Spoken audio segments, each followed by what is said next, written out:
있습니다. 우리 함께 인사하겠습니다. 하나님이 하십니다. 하나님 하셨습니다. 하하하하. 한번 인사합시다. 하하하하. 한 번 더 하겠습니다. 너무 짧아요. 다시 한번 하하하하. 하하하하. 우리 한번 웃으면서 우리 함께 말씀을 듣고 이 시간 시작하는 것이 얼마나 좋습니까? 네, 하나님이 하신 일들을 선포하고 찬양하는 우리의 귀한 삶, 하나님 우리의 삶의 주인 되셔서 우리의 삶을 이끌어주고 계심을 믿습니다. 아멘, 아멘. 자, 오늘 암송 말씀 같이 함께 외워보도록 하겠습니다. 지난주 암송 말씀입니다. 시편 91편 6절 말씀 같이 읽습니다. 시작. 어두울 때 퍼지는 전염병과 밝을 때에 닥쳐오는 재앙을 두려워하지 아니하리로다. 아멘. 자, 내려주세요.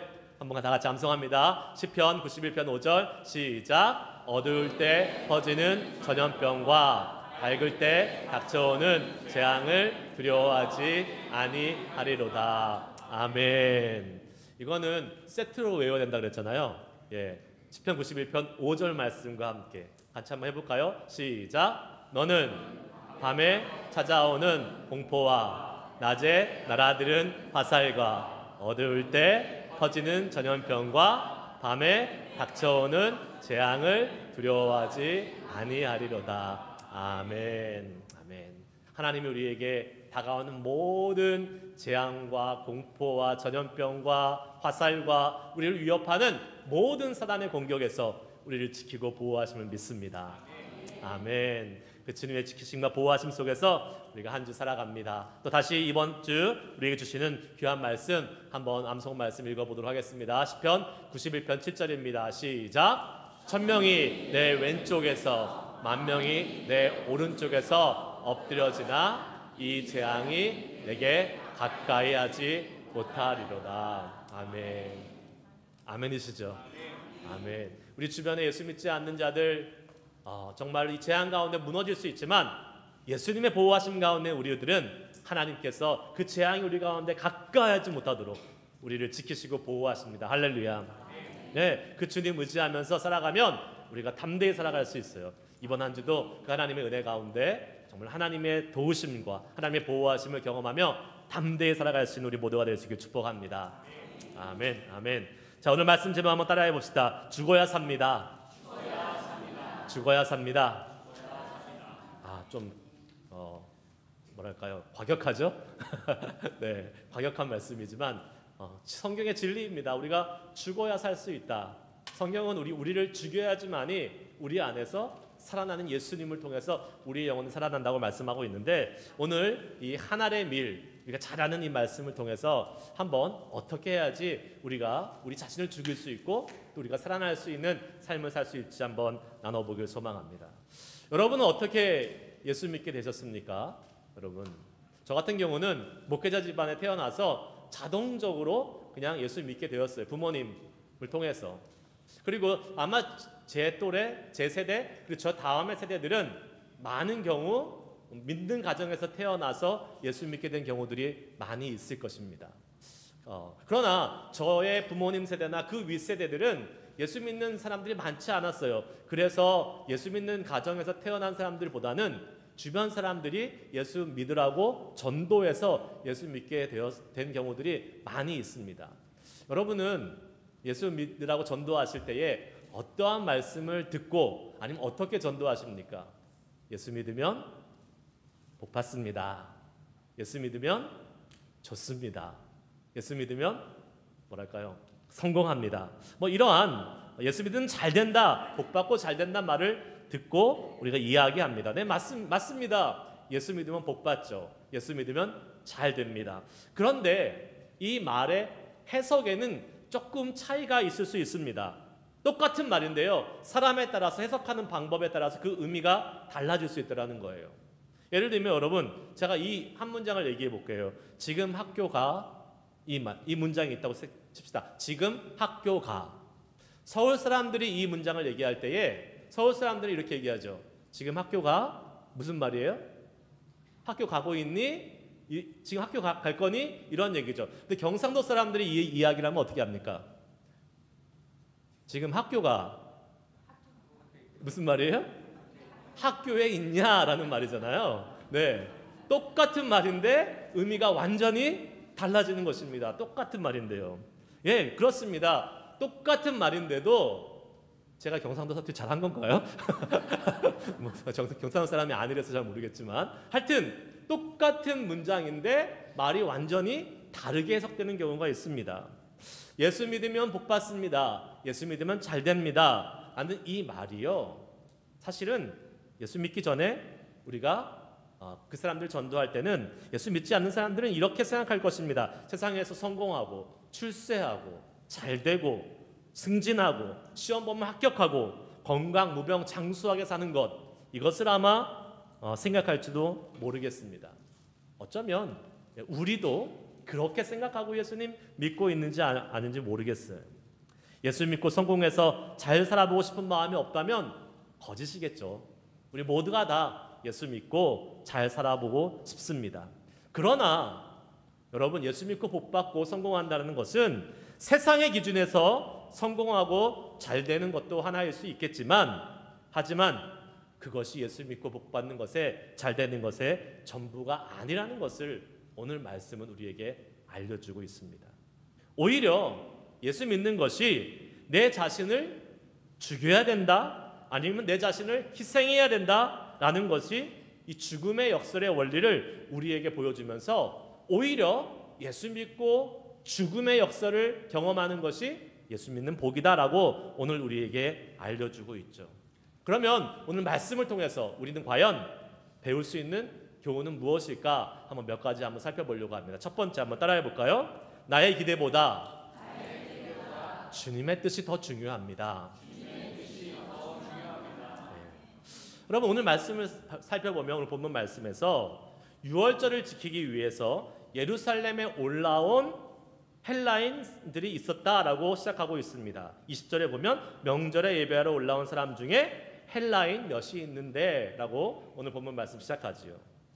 예수님의 명성이 유대라는 지역, 예수님이 살고 계신 이 유대라는 지역을 넘어서서 헬라인, 이방인들, 먼 곳까지도 지금 예수님의 그 소식이 알려졌다, 퍼졌다라는 것을 알 수 있습니다.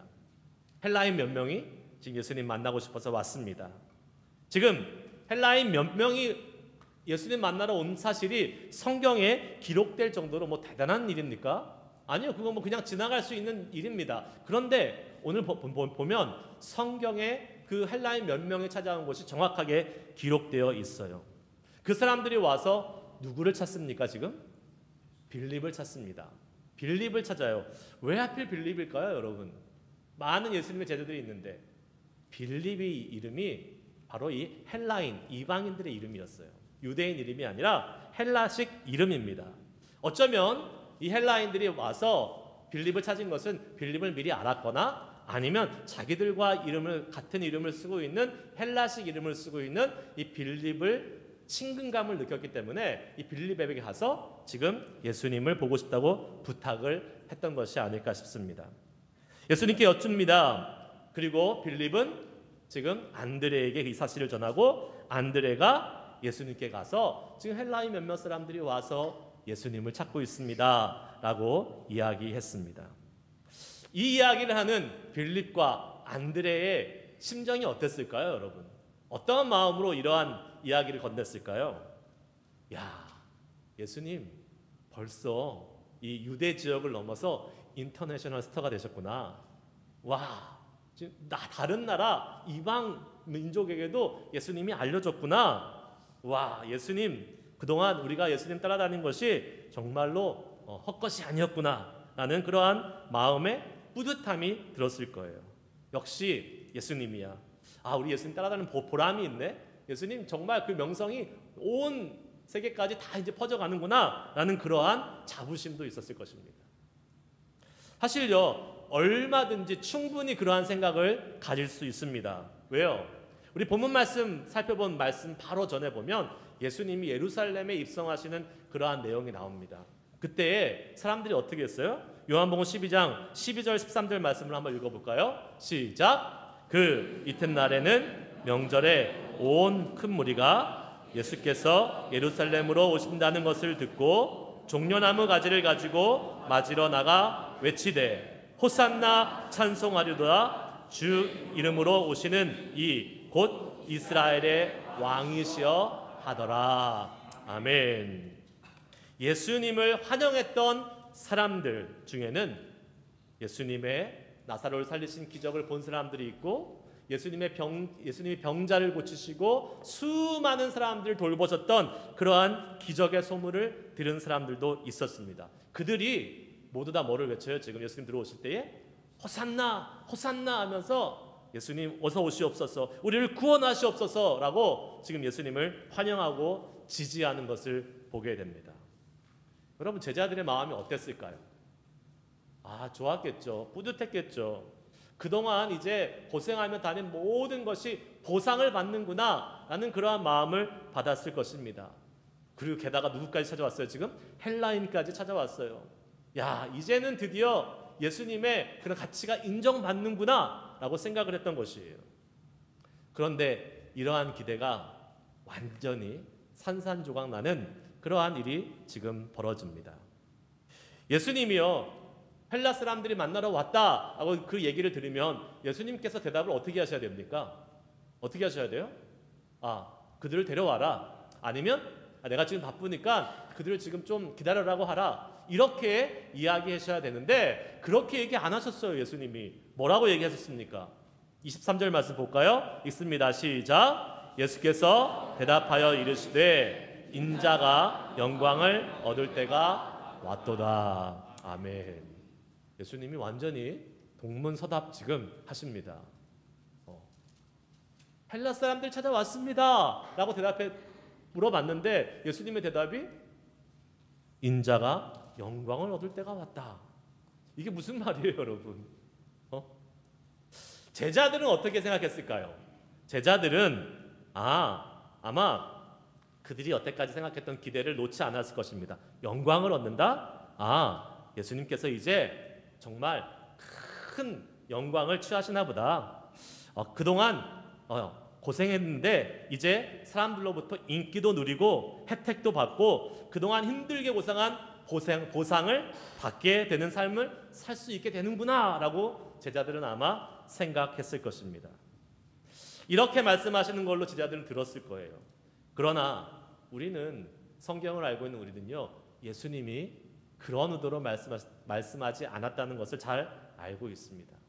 예수님이 영광을 얻을 때가 왔다라는 것은요, 무엇입니까? 예수님이 이제 십자가에 죽으셔야겠다라는 것을 우리는 잘 알고 있습니다.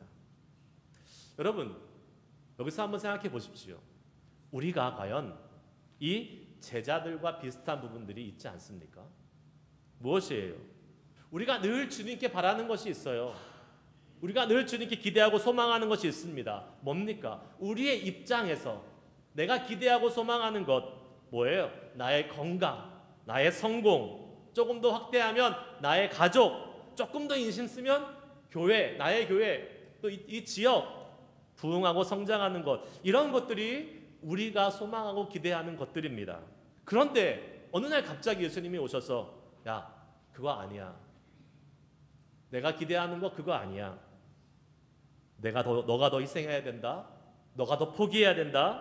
너가 더 낮아져야 된다. 심지어 너 자신을 죽여야 된다 라고 주님이 말씀하신다면 여러분은 어떻게 하시겠습니까? 아멘 하실 거예요? 아멘 하기 쉽지 않을 겁니다.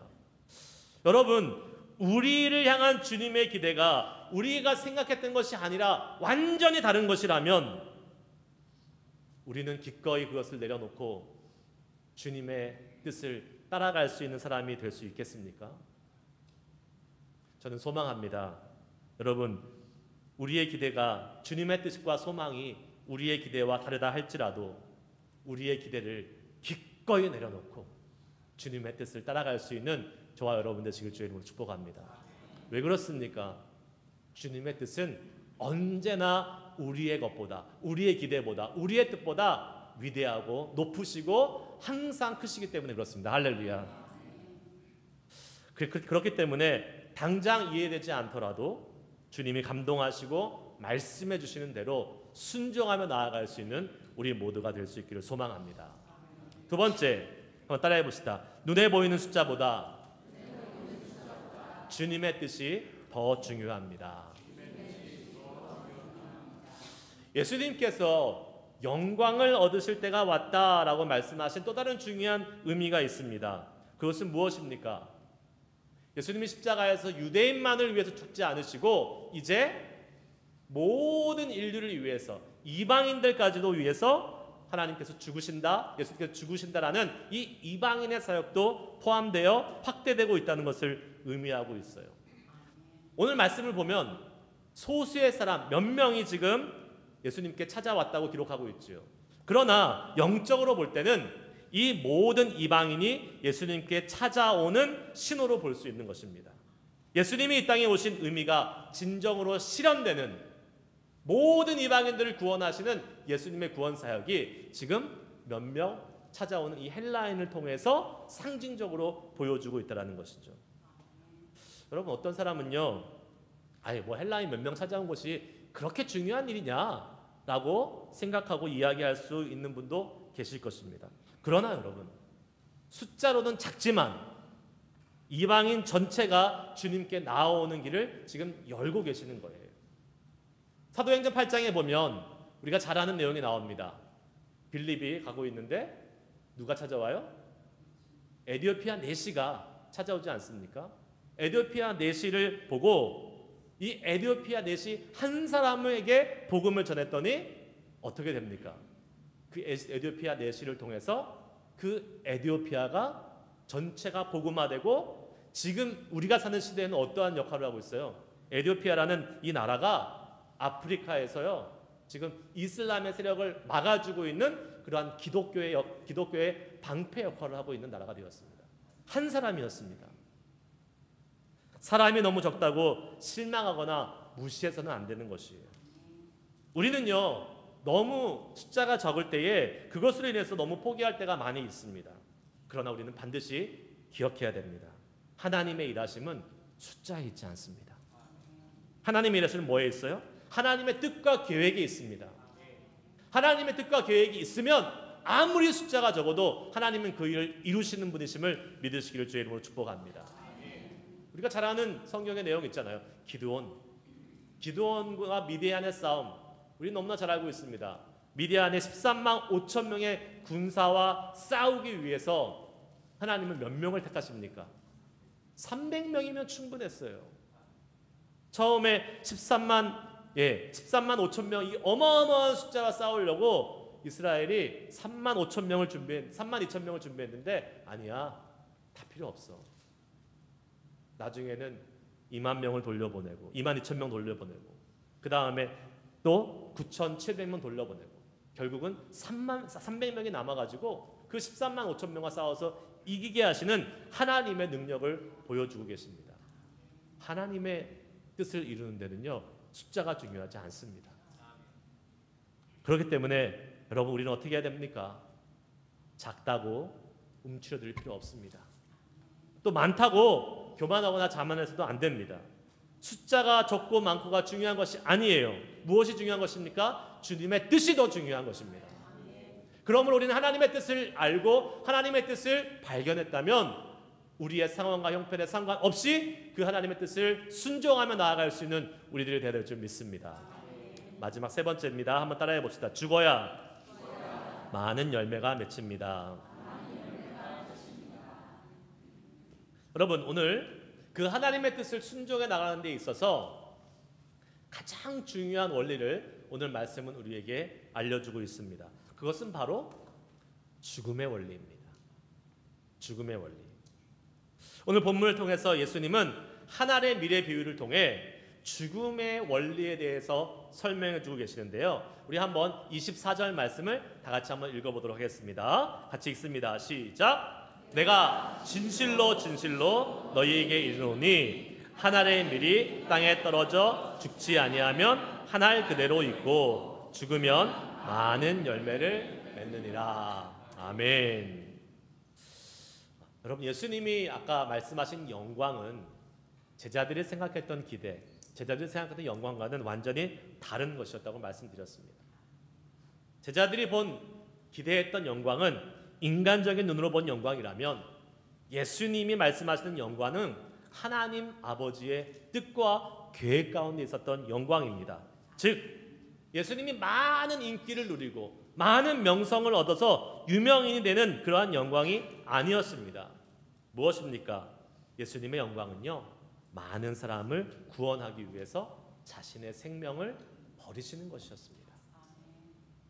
그리고 그 구원의 길을 온 세계 모든 이방인에게 확장시키는 것이었습니다. 예수님이 이 땅에 오신 진정한 이유, 온 인류를 구원하시고 그 구원의 길을 여는 십자가의 죽음의 때가 이제 곧 이루어져야 됨을 예수님은 알고 말씀해 주셨던 것이지요. 그리고 그것을 한 알의 미래 비유를 통해서 말씀하고 계십니다. 여기서 한 알의 미는 누구를 의미할까요? 예수님을 의미합니다. 예수님이 죽으시면 그 예수님의 죽으심을 통해서 많은 열매, 즉 많은 구원의 은혜를 입을 사람들이 많아지게 된다라는 것을 말씀해 주고 있는 것이지요. 여러분, 몇 년 전에 한국에서 유명했던 베스트셀러 한 책이 있습니다. 그 책의 제목은 그 청년 바보 의사라는 책입니다. 혹시 읽어보신 분 계세요? 그 청년 바보 의사. 그 책의 주인공은 안수현이라는 의사입니다. 우리 교회도 수현이 2명이나 있지요. 수현이라는 이름 가진 분들이 좀 특별하신 것 같아요. 안수현이라는 의사인데 이분은요, 젊은 나이에 세상을 떠났습니다. 33세, 너무 꽃다운 청년 나이에 군의관으로 복무하다가 유행성 출혈열에 걸려서 그만 세상을 떠나고 맙니다. 이 사람은 유명한 의사도 아니었어요. 그리고 아주 큰 공헌을 한 학자도 의학자도 아니었습니다. 그런데 이 사람이 갑작스럽게 33세의 이 짧은 인생을 살고 죽게 되었는데 이 사람을 그리워하고 이 사람을 기억하는 사람들이 너무 많은 거예요. 그 증거가 뭐냐면 그 사람의 장례식에 무려 4,000명이나 되는 사람들이 조문객으로 왔다고 합니다. 아니, 청년 의사 한 사람이 죽었는데 어떻게 그렇게 많은 사람들이 올 수 있겠습니까? 장례식에는요, 수많은 다양한 각층의 사람들이 왔어요. 동료 의사뿐만 아니라 병원 직원들, 노동자들, 여러 사람들이 왔어요. 그 중에 몇 가지 기억나는 사람들의 이야기가 있습니다. 그 병원에서 구두 닦기로 일했던 한 사람이 있었는데 그 구두 닦기로 일했던 사람이 이렇게 이야기했습니다. 자신이 병원에서 일하는 동안에 자신을 볼 때마다 정중하게 인사해 준 사람은 이 의사, 이분 한 분뿐이었습니다. 또 같이 교회에 다녔던 사람인가 봐요. 그 같이 교회에 다녔던 한 형제는 이렇게 말했습니다. 안수현 형제는 환자를 진심으로 사랑하고 치료하는 것으로 유명했습니다. 자신이 맡았던 어린이 환자를 위해서 생일 때는 케이크를 사들고 집으로 찾아가 축하해 주기도 했고, 죽어가는 환자들을 밤마다 방문해서 손을 잡고 치유의 기도를 해 주었습니다. 그리고 주변 사람들에게 신앙 서적을 선물해 주거나 아니면 찬양 CD를 선물해 주기를 좋아했는데 그가 1년에 선물한 이 책이 무려 300권이 넘는다고. 그런데 그냥 준 것이 아니라 각각의 사람들의 사정과 형편을 따라서 거기에 맞는 책, 거기에 맞는 찬양을 골라서 선별해서 선물해 줬다고 그렇게 기억했습니다. 한 번은 의사협회가 파업을 해서 대부분 의사들이 병원에 출근하러 오지 않을 때에 이 안수현이라는 청년 의사는 1시간, 2시간 자면서 그 파업 기간에 환자들을 돌봤던, 많은 동료 의사들로부터 욕을 받고 비난을 받으면서도 정말로 환자를 돌보는 일에 그의 삶을 다했던 사람으로 기억하고 있습니다. 무엇입니까, 여러분? 그를 통해서 하나님을 만난 사람들이 있었고요. 그를 통해서 하나님의 위로를 경험한 사람들이 있었다라는 것입니다. 그의 모습을 보고 도전받았던 사람들은요, 어떻게 됩니까? 그와 같은 모습을 닮아서 똑같이 살아가고 있어요.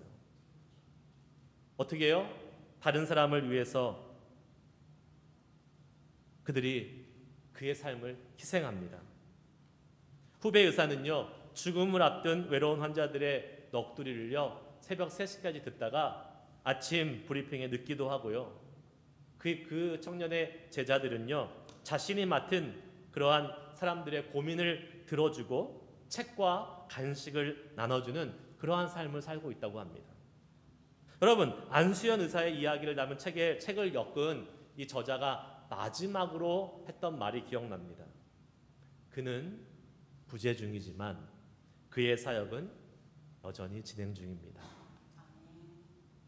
안수연 청년 의사는 죽어서 없어졌지만 그의 사역은 여전히 그가 남긴 그러한 씨앗의 뿌리를 통해서 많이 열매 맺혀서 여전히 진행되고 있다는 거예요.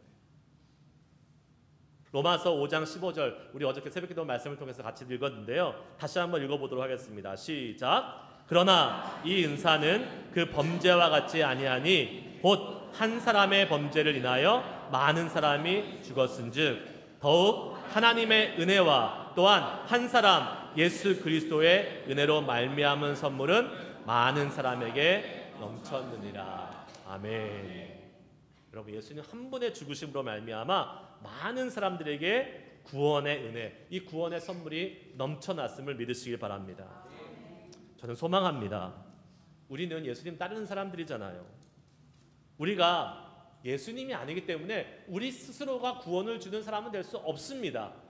그러나 우리는 예수님의 구원의 소식을 전할 수가 있습니다. 할렐루야. 그 구원을 전하는 축복의 통로로 살아갈 수 있는 저와 여러분 한 분 한 분이 되시길 주의 이름으로 축복합니다. 여러분 한 분을 통해서 여러분의 가정이 믿음의 가정이 되길 축복합니다. 여러분 가정 중에서 아직 믿지 않는 그러한 가족 구성원들이 계십니까? 신앙을 포기한 분들이 계십니까?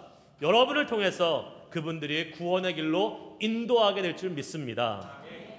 그러기 위해서 어떻게 해야 돼요? 우리가 먼저 죽어야 돼요. 네, 우리 자존심 버려야 됩니다. 희생할 수 있어야 돼요. 여러분 또한 우리 한 사람을 통해서 우리가 일하는 직장, 우리가 일하는 곳이 하나님의 복을 누릴 수 있는 곳이 되기를 축복합니다. 날마다 피 튀기면서 경쟁하는 그러한 살벌한 직장이지 않습니까? 그런데 그곳이 정말 하나님의 복을 누릴 수 있는 은혜의 장소가 될 수 있습니다. 어떻게 해요? 우리 안에 있는 예수님의 사랑을 통해서 우리가 일하는 곳이 그러한 따뜻함과 평안함이 넘치는 곳으로 바뀌어질 수 있을 줄 믿습니다. 에이, 목사님, 직장은 그런 곳이 아니에요. 직장은요, 좀 계속해서 좀 긴장이 있어야 되고요, 좀 쪼아줘야 되고 갈궈야 되고 그래야 사람들이요 좀 움직입니다. 이렇게 생각하고 또 이렇게 반문하시는 분이 있을 수 있지만 여러분, 그것이 하나님의 방법 아니지 않습니까? 하나님의 방법은 뭐예요? 우리가 먼저 희생하는 겁니다. 우리가 먼저 죽는 거예요. 그럴 때에 우리가 살아가는 그곳이 하나님의 방법으로 살아나고 새로워질 수 있는 것입니다. 하나님의 방법은 죽는 것이에요.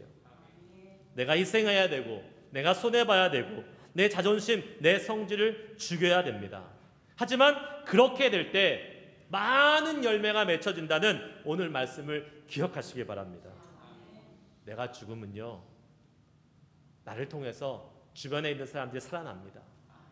주변에 있는 분들이 살아나면 덩달아 나도 살아나는 거예요. 그것이 우리 모두가 사는 길임을 믿으시길 축복합니다. 말씀 마치도록 하겠습니다. 한 선교사님의 이야기를 나누고 말씀 마치려고 하는데요. 조지 아틀레이라는 선교사님이 계셨어요. 이분은 중앙 아프리카에서 선교하시는 분이셨습니다. 그런데 선교하는 가운데 그만 원주민들에 의해서 죽임을 당하게 됩니다. 강가에서 죽은 시체로 어느 날 발견이 됐는데 원주민들이 창으로 찔러서 비참하게 죽은 모습으로 발견이 되었어요. 그런데 그의 시체를 살펴봤는데요, 그의 시체 품에 총이 있었습니다. 10여 발, 그러니까 윈체스터라는 라이플 총인데요, 이 총은 한번 당기면 10발이 연달아서 나갈 수 있는 그런 소총이었습니다. 자신이 위태할 때 얼마든지 그 총을 사용할 수 있었는데 이 선교사님 창에 찔려 죽으시면서도 그 총을 쏘지 않았습니다. 그 원주민들이요, 그 선교사님을 죽이고 난 다음에 피투성이가 되어 있는 그 선교사님을 찾아가서 그 소지품들을 이렇게 빼앗으려고 하는데 총이 있는 것을 발견한 거예요. 깜짝 놀랐습니다. 거기에는 10발의 총알이 이미 장전되어 있었어요. 선교사님이 선교를 다니다가 맹수나 위험한 상황에 처할 때 그 총을 사용하려고 딱 장전해 놓은 상태였습니다.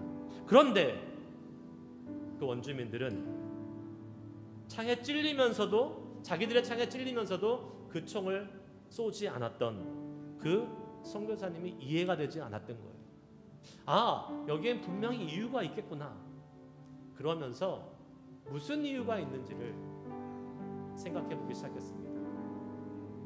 그리고 이 선교사가 이렇게까지 와서 전하려고 한 메시지가 무엇인가를 생각해 보는데 마침 선교사님 품에 또 다른 한 물건이 있었습니다. 바로 성경이었어요. 그리고 그 성경을 통해서 그 온 마을이 예수님을 믿고 구원받는 놀라운 역사가 있었습니다. 그의 이야기를 소개한 Our Daily Bread에 이와 같은 기록이 남아 있어요. 그는 영혼을 잃을 것에 대한 부담감과 구주 예수 그리스도에 대한 변함없는 헌신의 마음에서 지고한 희생을 선택했다.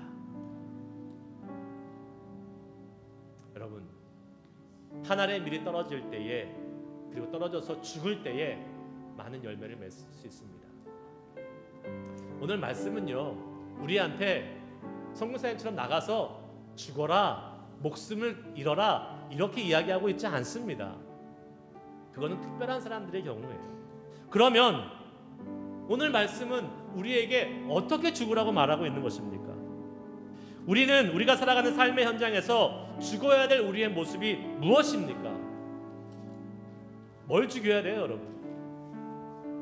우리의 고집 죽여야 됩니다. 우리의 이기심, 우리의 자존심, 나의 이익을 위해서 아무것도 돌아보지 않고 달려가는 우리의 이 모습들, 이런 것들을 예수님을 위해서 기꺼이 죽일 수 있어야 합니다. 그러면 그때 많은 열매가 맺혀질 거예요. 여러분을 통해서, 여러분이 죽이는 그 모습들을 통해서 우리 주변이 살아나고 많은 열매가 맺혀지는 놀라운 은혜들을 경험하게 될 것입니다.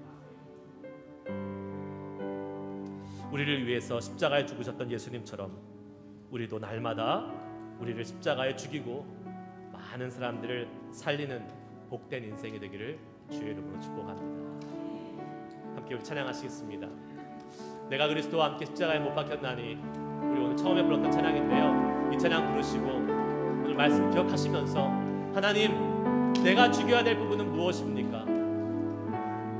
내 삶에 있어서 내가 죽이지 못해서 살아나지 못하고 있는 것은 무엇입니까? 주님, 나를 통해서 살리실 영혼은 누구입니까? 생각하시면서 오늘 찬양 부르시고 오늘 말씀에 반응하면서 같이 기도하도록 하겠습니다. 내가 그리스도와 함께